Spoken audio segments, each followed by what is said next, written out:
Sinergia. Fone 3879-3011. Acesse www.sinergia.org.br.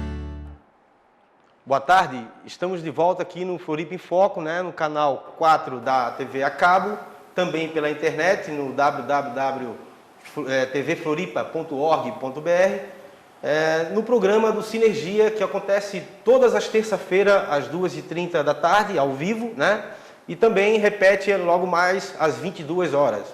Estamos aqui para falar sobre o setor elétrico, e coincidentemente esse mês de março, o dia 14 é o Dia Internacional dos Atingidos por Barragem. A gente vai explicar para você o que é um atingidos por barragem. Antes de a gente começar a conversar, eu gostaria de apresentar aqui a nossa amiga convidada Tchena Mazo, Se quiser dar boas-vindas para a TV. Boa tarde a todos e todas. É um prazer a gente estar aqui. Joia. E também aqui conosco o Thomas Parrilli. Isso. É italiano? Italiano. Italiano. Certo. A gente tem muitos descendentes italianos aqui também no estado de Santa Catarina. Vocês dois são do Paraná, certo? E fazem parte do movimento dos atingidos por barragem. A gente quer explicar um pouco para a comunidade da TV Floripa o que é um atingidos por barragem. Tchena, você pode colocar um pouco o que é um atingido por barragem? A gente procura trabalhar no movimento, uma noção bem ampla do que seria os atingidos e atingidas por barragem, A gente fala sempre do polígono do empreendimento, Porque não só aquela comunidade que vai ser afetada diretamente, pela barragem, que está ali no local onde vai ser construída a obra, mas também muda toda a dinâmica de comércio local, da cidade, das relações interpessoais entre as famílias que tem. E também na dinâmica da própria sociedade, Mesmo que uma barragem seja construída no sudoeste do Paraná, por exemplo, a gente vai ser impactado de alguma forma dentro dessa lógica do setor elétrico, Então, a noção bem ampliada, assim, quando a gente vai demandar.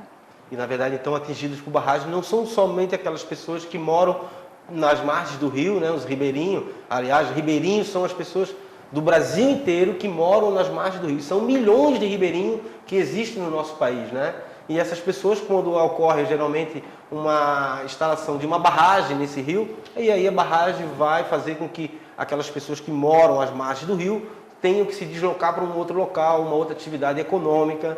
E o que acontece é que nem todos são indenizados corretamente, Eles são pessoas que têm o direito à terra, plantam para poder sobreviver, E muitas vezes ali não são contemplados como um atingido, então ficam nessa luta que é a luta do MAB, dos movimentos dos atingidos por barragem. São várias pessoas, são milhares no Brasil inteiro que são essa luta, que fazem essa luta num movimento organizado, E aí o MAB então tem como seu dia o dia 14, o dia Internacional do MAB. É isso, Thomas?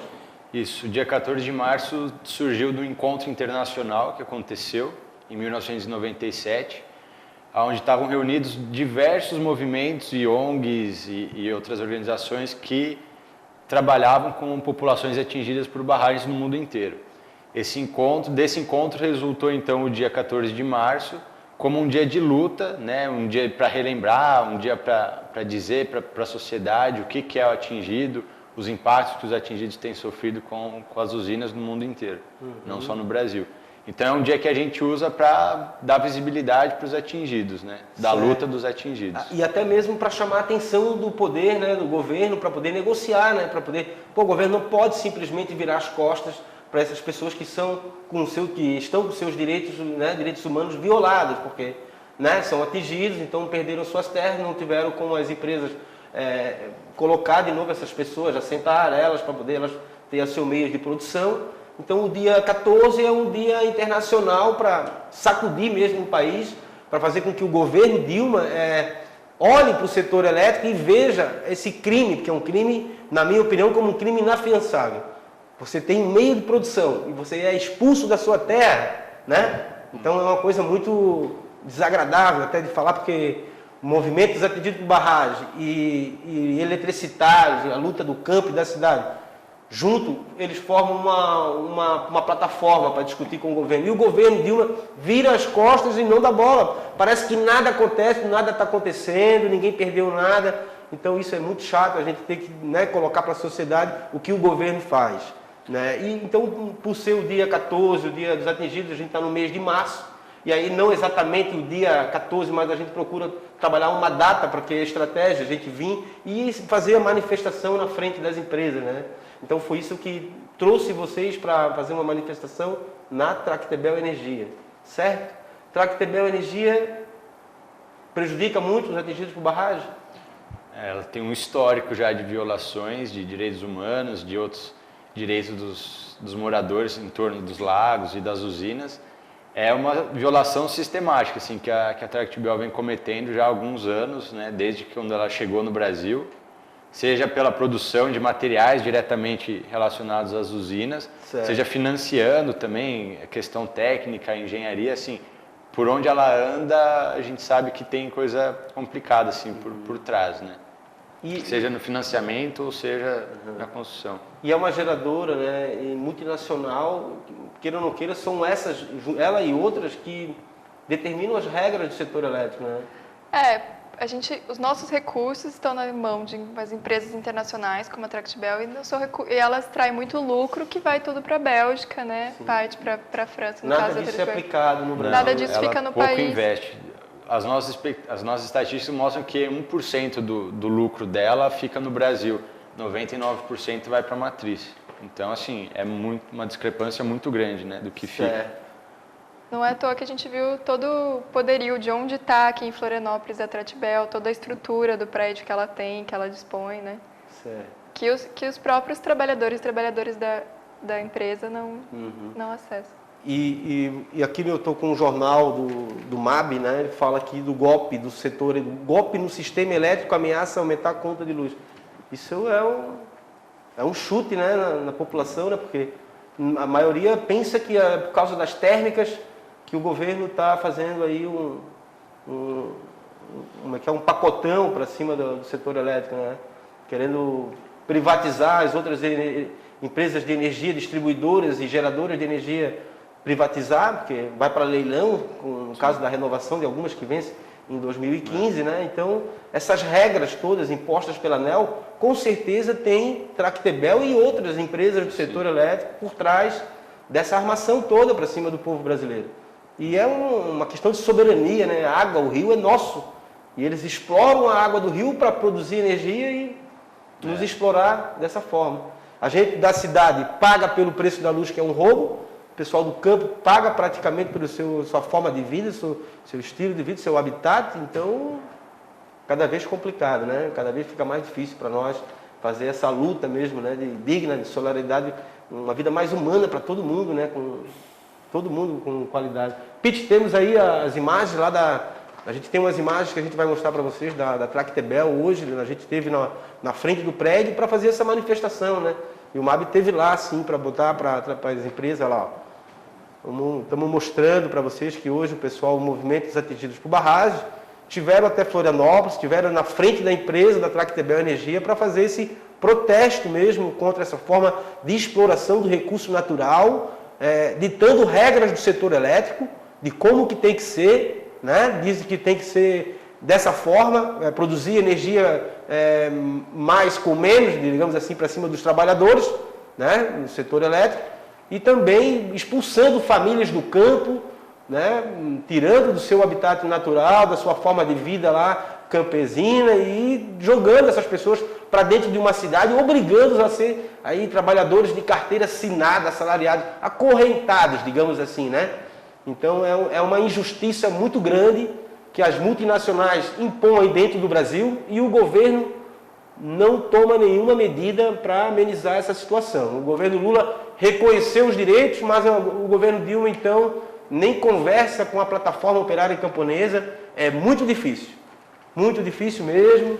Estamos vendo aí as imagens. Pete, estamos no nosso intervalo, é isso? Vamos fazer um breve intervalo e a gente já retorna para falar um pouco mais aí sobre o setor elétrico, que está acontecendo aí, para a comunidade ficar informada.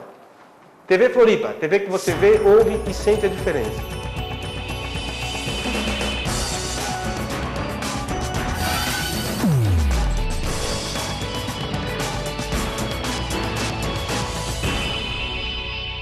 Sinergia, fone 3879-3011. Acesse www.sinergia.org.br.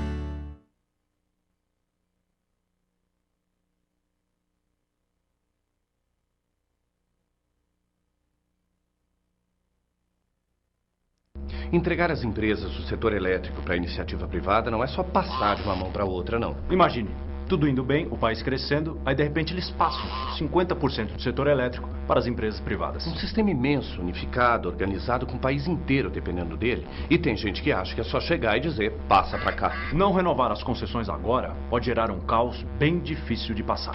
Se informe, não deixe passar batido. E se der errado, você sabe quem paga a conta, não é? Aceito.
Olhando desse ponto de vista, o que está acontecendo no Brasil?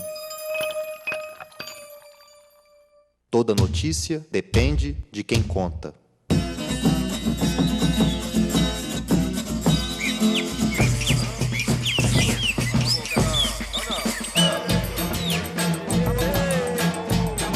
Assine Brasil de Fato. Uma visão popular do Brasil e do mundo.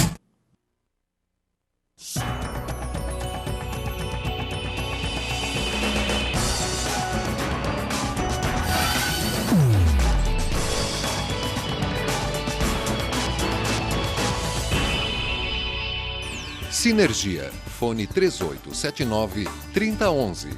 Acesse www.sinergia.org.br.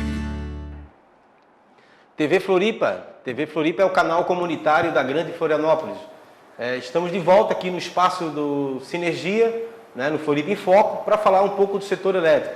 E a gente convidou aqui para participar 2 integrantes do Movimento dos Atingidos por Barragem, a Tchena e o Thomas, né, e a gente está conversando aqui sobre as dificuldades que tem o movimento de avançar nos seus direitos, né, de tentar garantir aí um direito que já é histórico, né, de você ter o direito à terra, ter direito à moradia, à educação, saúde. Infelizmente, século XXI, e esses direitos ainda são violados. É um crime inafiançável, já falei aqui, torno a repetir. Qual é a política nacional que tem MAB para poder, né, melhorar um pouco esses direitos?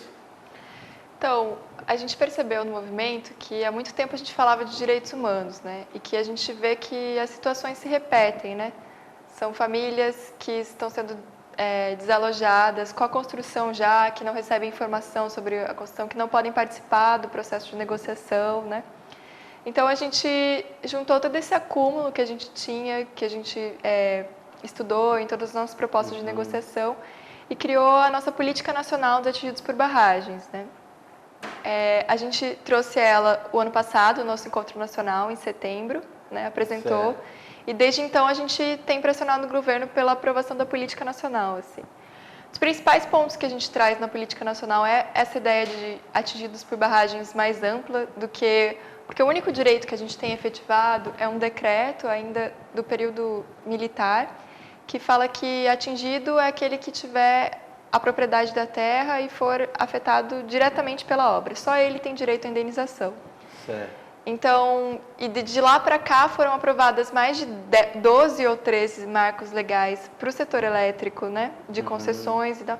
E para nós, atingidos por barragens, a gente tem apenas esse decreto e depois o cadastro socioeconômico, que também se tornou mais um negócio para as empresas, né? Porque é elas que gerem o cadastro socioeconômico e não o Estado. Certo.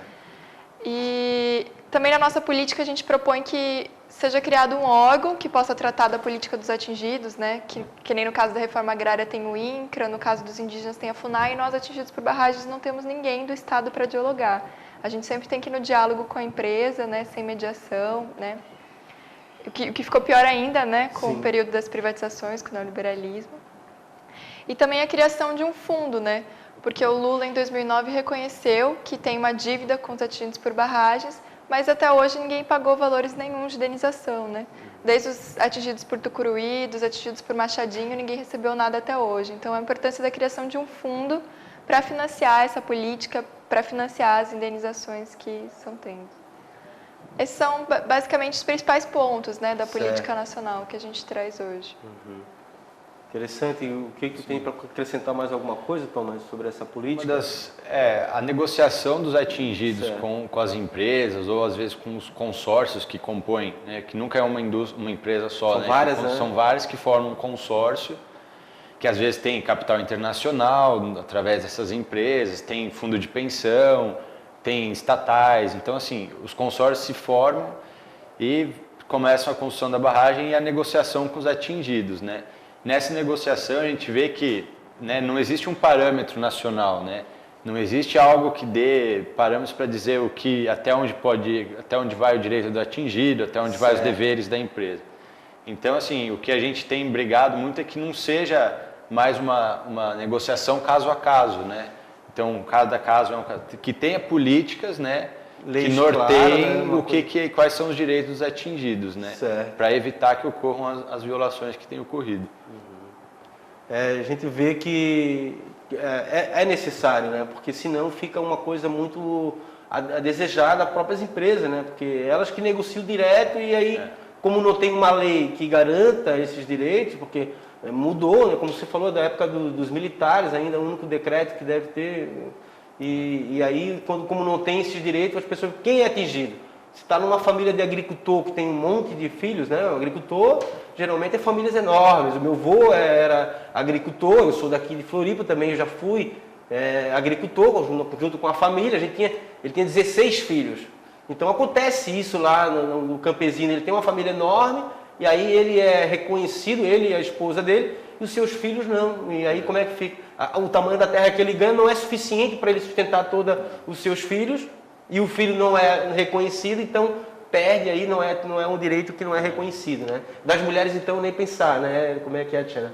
As mulheres têm uma dificuldade maior para reconhecer os direitos? A gente tem trabalhado muito também no movimento essa questão das mulheres, né? Tanto de empoderamento delas para que participem da luta, dos processos de negociação, que muitas vezes não ocorre. E também, geralmente, junto com as barragens, vem todo um processo de exploração, né, das mulheres, né? A gente tem muitos casos...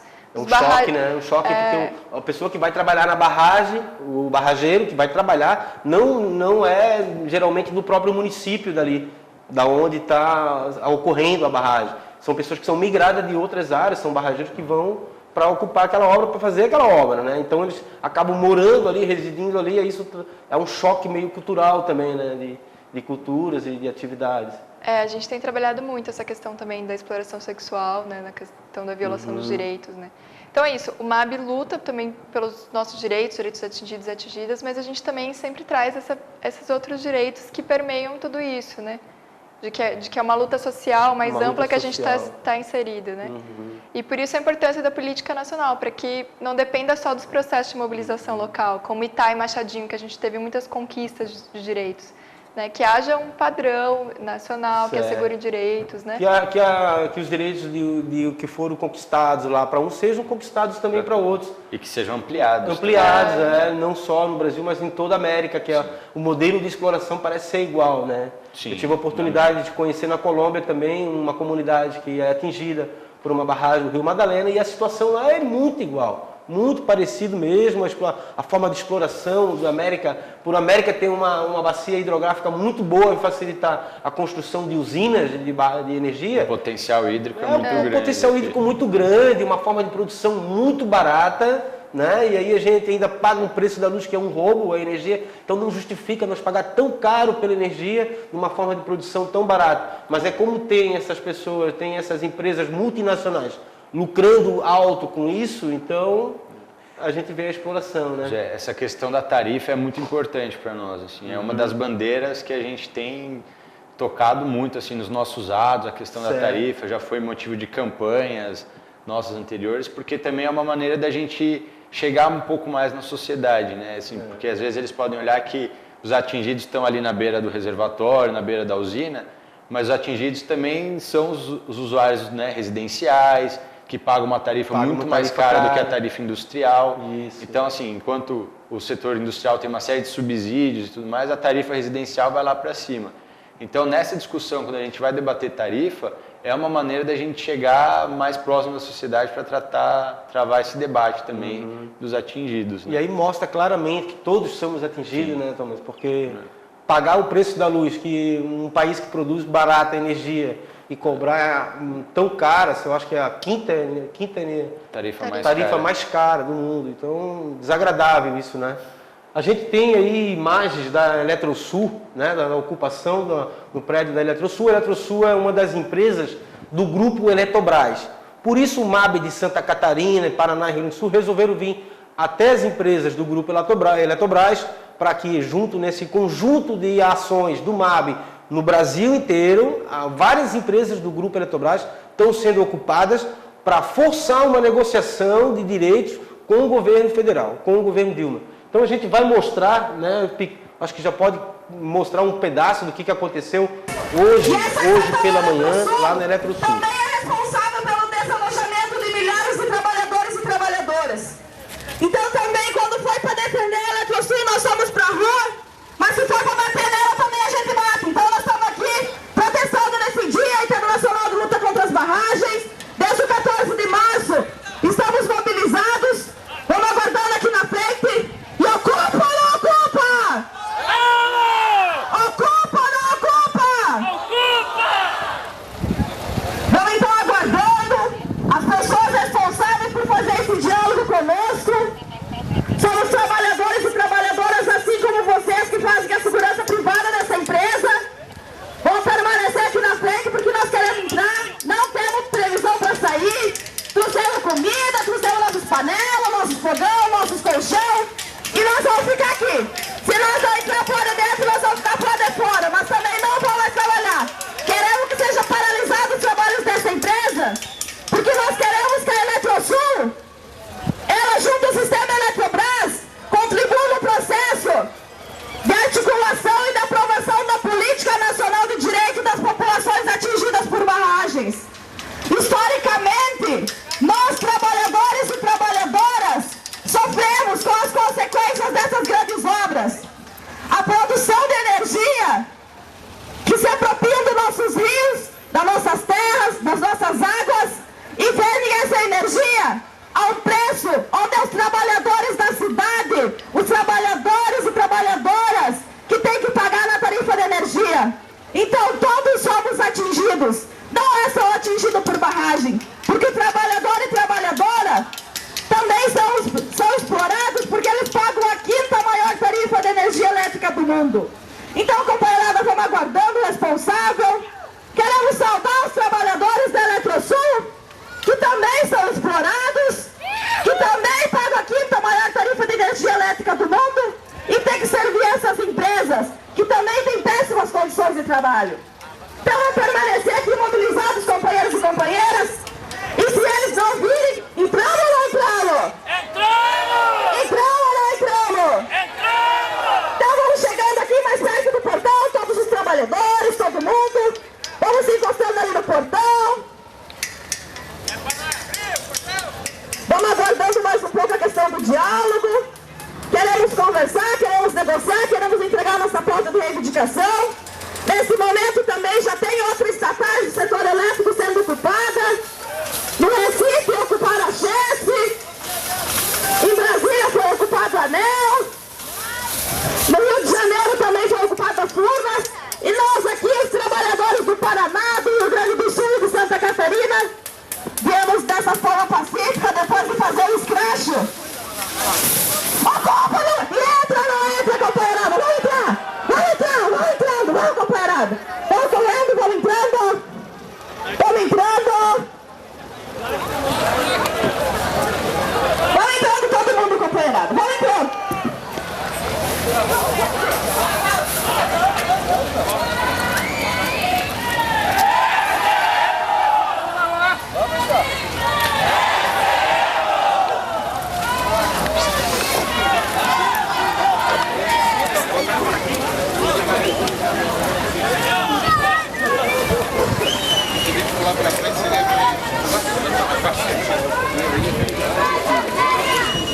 Bom, a gente viu aí as imagens que foram feitas por um cinegrafista amador lá do Sinergia, né? E a gente procurou mostrar um pouco do que aconteceu na Eletrosul, né? Uma das empresas do grupo Eletrobras.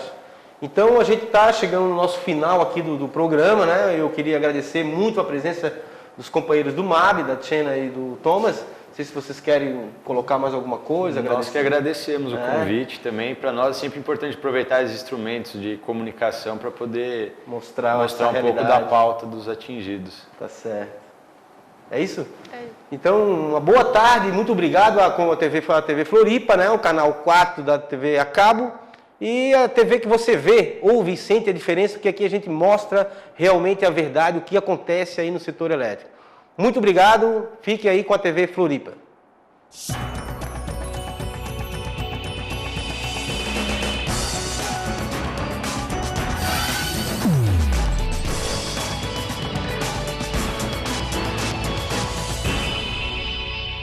Sinergia, fone 3879-3011. Acesse www.sinergia.org.br.